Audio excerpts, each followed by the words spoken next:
Igbo ndị ọma, ekele m ụnụ. Anyị alọghachila n'izu ụka ịkọrọ ụnụ akụkọ ọzọ n'ihe omume ufe ndị Igbo.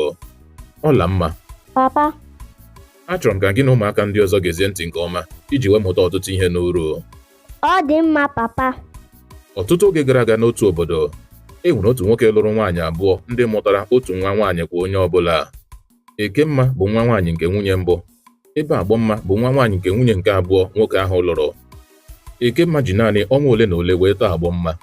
Ha niile bi n'otu mbara ezi nke mere ka ụmụaka abụọ ahụ na-egwukọrịta egwu. Mana Ekemma na-akụ Agbọmma ihe oge ọbụla ma na-eji ike emegbu ya dịka kwa nne ya na-esi eme nwunye di ya bụ nne Agbọmma. Agbọmma na-ebere akwa gakwuru nne ya ma gwa ya na ya chọrọ ị na-akọgwara nwanne ya nwaanyị, mana nne ya na-adụ ya ọdụ ka ọ ghara ịkọgwara nwanne ya nwaanyị n'ihi na anaghị eji ihe ọjọọ akwụghachi ihe ọjọọ. Nke a mere ka Agbọmma gaa n'ihu igosi Ekemma ịhụnanya n'agbanyeghị mmegide ya niile.